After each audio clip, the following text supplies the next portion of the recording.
दर्पण स्वरूप भी कहा गया है, समुद्र के समान भी है। जैसे समुद्र में ज्वार भाट आते हैं, हिलोरें आती हैं और आकर के फिर कुछ समय के बाद वो शांत हो जाते हैं। समुद्र में ज्वार भाट आया और ये थोड़ी का ज्वार भाट आया तो वो हमेशा ही बना रहे, फिर वो धीरे से शांति भी हो जाता है। इसी प्रकार से इस चित्त हृदय में, हृदय रूपी समुद्र में हमेशा नाना प्रकार की सांसारिक वासना रूपी ज्वार भाटे हमेशा आते ही रहते हैं और उनको शांत करने का कोई साधारण उपाय है तो वो भक्ति है। भक्ति के माध्यम से वो ज्वार भाटे भी शांत हो जाते हैं। दर्पण स्वरूप भी चित्त को कहा गया है। जैसे दर्पण शीशा, शीशे में दर्पण में जब अपने मुख को देखते हैं तो आपके मुख की जैसी आकृति होगी वही दिखाई देगी। अब मुख पर झुर्रियां पड़ रही, हमने सोचा ये झुर्री कैसे पड़ गई, तो भैया जैसा तुम्हारा चेहरा वैसा दिखाई दे रहा है, वैसे ही ये चित्त है। इसमें हमने ठाकुर जी को विराजमान कर लिया है और झांक करके देखेंगे तो ठाकुर जी ही दिखाई देंगे, उन्हीं की छवि के दर्शन होंगे। और उनकी जगह पर हमने यदि सांसारिक जीवों को बसा रखा है और झांक करके देखेंगे तो वही दिखाई पड़ेंगे। इसलिए इसे समुद्र के समान कहा गया है।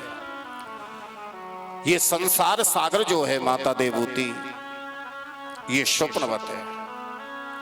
स्वप्ने नर्थागमो यथा, सोते समय हम नाना प्रकार के स्वप्न देखते हैं, शुभ भी देखते हैं अशुभ भी देखते हैं, अच्छे भी देख रहे हैं बुरे भी देख रहे हैं, पर जागने के बाद में अच्छे और बुरे उन स्वप्नों में से हाथ कुछ लगता है क्या? जागते ही सब कुछ नष्ट हो जाता है। इसलिए संसार सागर भी स्वप्न की समान है। आज दिखाई दे रहा है, कल देगा कि नहीं देगा कोई निश्चित नहीं। इसलिए साधक को चाहिए, भजन करने वाले को चाहिए, 5 ज्ञानेंद्रिय 5 कर्मेंद्रिय 11वां मन, इन एकादश इंद्रियों को इन सांसारिक वासनाओं से हटा करके उस परमात्मा की चरणों में लगाए। हे माता देवूती, नियम है, कपिल देव भगवान ने ध्यान देना, माता देवूती को बड़े सुंदर 5 नियम बताए, 5 शुक्तियों का वर्णन किया। इनको हमें अपने जीवन में ग्रहण कर लेना चाहिए, जीवन में उतार लेना चाहिए। जो कपिल देव भगवान 5 नियम बता रहे हैं, बहुत सुंदर नियम। और जिसने भी इन 5 नियमों को धारण कर लिया समझ लो उसका जीवन ही बदल गया। इन 5 नियमों में पहला नियम है शौच। शौच माने होता है पवित्रता। ऐसे सोच के नहीं करते कि यहां शुद्धता से जीवन में शुद्धता लाओ, पवित्रता लाओ। कोई भी हम कार्य करें बड़ी पवित्रता से करो। ठाकुर जी की सेवा पूजा करें तो बड़ी शुद्धता से पवित्रता से। रसोई घर में भी कार्य किया जाए, भोजन आदि बनाया जाए तो बड़ी शुद्धता पवित्रता से बनाया जाए। पहला नियम है इस जीवन की पवित्रता लाओ। दूसरा नियम बताते हैं संतोष। संतोष को धारण करो। ठाकुर जी की कृपा से जो कुछ भी जीवन में जितना उपलब्ध होता रहे उसमें पूर्ण संतोष रखना चाहिए। जब आवे संतोष धन तो सब धन धूरे समान।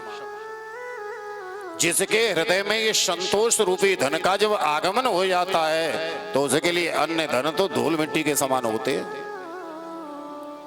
2 पति पत्नी थे, राका और बांका, बड़े संतोषी थे दोनों पति पत्नी।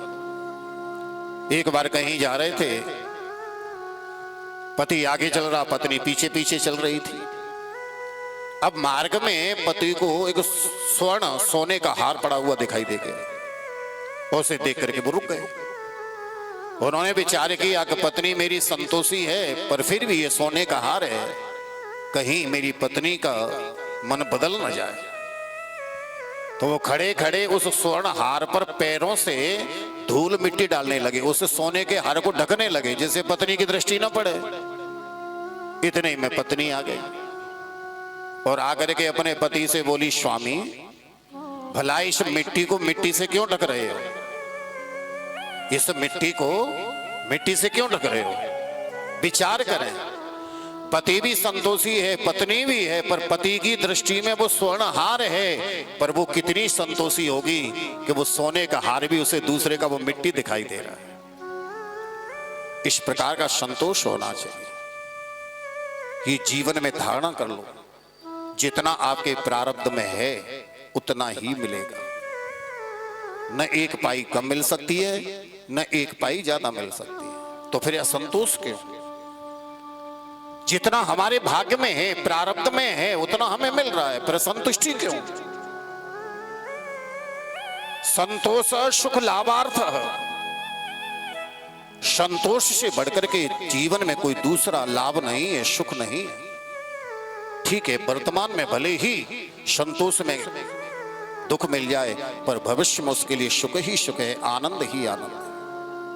क्योंकि इससे बढ़कर के दूसरा कोई सुख नहीं है, संतोष से बढ़कर के दूसरा कोई लाभ है ही नहीं। तो दूसरा नियम बता रहे हैं कि संतोष धारण करो। तीसरा नियम है तप। यथा समय अपना भजन करते रहो, तप करते रहो। और चौथा नियम जो आपका है, कल जब सुना तो बड़ी प्रसन्नता हुई। यही होना चाहिए।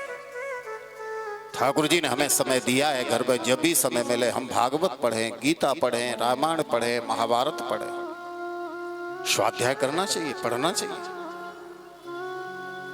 कल मुझे बहुत प्रसन्नता हुई आपने जब बताया स्वाध्याय, ये चौथा नियम है। ये कपिल देव भगवान का बताया हुआ है। और हमने तो कई जगह ऐसा देखा है, गांवों में कई लोग तो जब समय खाली होता है ना तो लोग ताश पीटते हैं। अब तो सिटियों में भी जहां तहां बैठ जाते हैं, पार्क वगैरह में। पर कई जगह हमने ऐसा देखा कि वहां ये काम होता ही नहीं। केवल जब भी समय है 50-40 व्यक्ति इकट्ठे हुए, कभी रामायण, कभी गीता, कभी भागवत पढ़ते हैं, सुनते हैं। एक पढ़ता है और सुनते हैं। होना चाहिए स्वाध्याय, स्वाध्याय होना चाहिए। चौथा नियम। और पांचवा नियम है ईश्वर चिंतन। उस परमात्मा का हर प्रतिक्षण चिंतन करते रहो, स्मरण करते रहो। जिसने इन 5 सूत्रों को अपने जीवन में उतार लिया, उसका जीवन सफल हो गया, उसका जीवन ही बन गया। ये कपिल देव भगवान के बताए हुए 5 सूत्र हैं। माता देवहूति ने पूछा, बेटा भजन करते समय आसन कौन सा लगाना चाहिए? है? कोई कहता है पद्मासन से बैठो, कोई कहता है किसी आसन से बैठो। वो आज के समय पे तो घुटनों की बड़ी समस्या है? प्रेम से बोलो जय श्री राधे। 5 मिनट भी नहीं बैठा जाता, माला एक पूरी नहीं हो पाती जब तक तो दर्द होने लगता है। तो बहुत सुंदर बात बताई, स्थिरम सुख आसनम। भजन करते समय मन जिस आसन को लगाने से स्थिर रह सके, उसी आसन को लगा के बैठो। कोई जरूरी नहीं हट मत करो। आसन के लिए तो अभ्यास करना होगा। अब अभ्यास है नहीं